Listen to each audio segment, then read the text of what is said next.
So Heidi had two big complaints in her letter. I think two. Maybe there's another one. I was a registered Democrat when I lived in Portland, and that, like, I'm not from here. I haven't lived here that long. So I joined the Army in 1998. Born and raised in Portland. Portland before it was crazy. Joined the Army in 1998. Didn't live in Portland again until 2019. My wife was killed fighting ISIS in Syria, January 2019. March, April timeframe of 19, I moved away from, we were living in the DC area up in Maryland. I decided to move to get my kids closer to my parents. Moved to Portland temporarily. At the time, if you guys can go back and you can double check this with your own research, I had already started speaking out on behalf, I had already met Trump at Dover, and I had already told them, I was still in the CIA at the time, and I told them, hey, you're getting it right with foreign policy, but you're being blocked by mid to senior level leaders. I can go on for that for hours. So I'd already established that relationship, and I'd already started speaking out and writing op-eds on behalf of Trump. I was already working on the Trump 2020 campaign.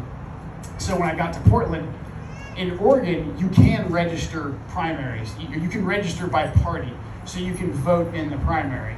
So when you have an incumbent that you know you're going to vote for in the general and they're uncontested, why would you throw away your primary vote? So if you register as a Republican in Oregon, you don't get to participate. You can vote for Trump, but everybody who was running against Trump in 2020 as a Republican? Nobody. It was a ceremonial vote. It was a pointless vote. So what you do is you register as a Democrat to present the weakest, most non-electable candidate for your guy. So that's what I did. When I went to Portland, my mom had been doing this for years. It's a big Rush Limbaugh Operation Chaos thing. It was, I think, initially done to block Hillary Clinton from getting elected, right? The Hillary thing? Yeah. So my mom's been doing that for years. So I did the same thing. So at the time when I was a member of the board of Veterans for Trump and Military Families for Trump and writing and speaking and doing things for the Trump campaign, I was a registered Democrat so I could vote in the primary for Bernie Sanders because I wanted Bernie to win to go against Trump because there's no way Bernie as an open socialist. I mean, but silly me, I was thinking that the election was going to be fair. So like, really, you know. So yeah, when I was living in Portland, I was a registered Democrat. Prior to that, I had voted in every general election.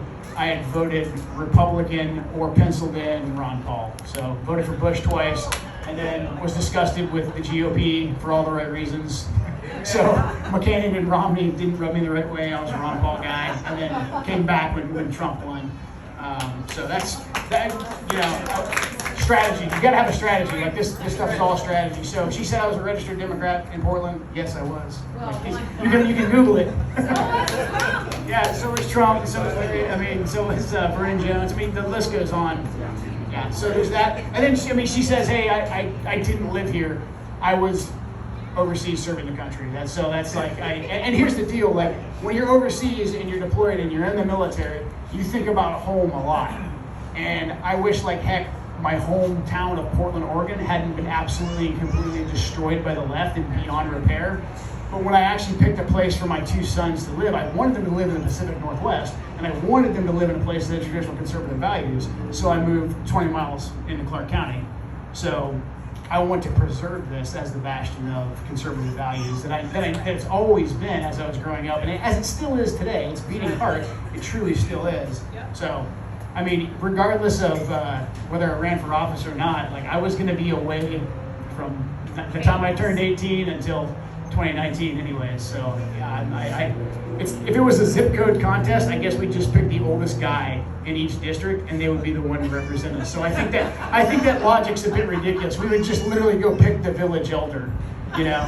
And you guys can do your own research too, but Heidi's from Oregon as well. So I mean, we're both from Oregon, so like dirty secret, right? Okay.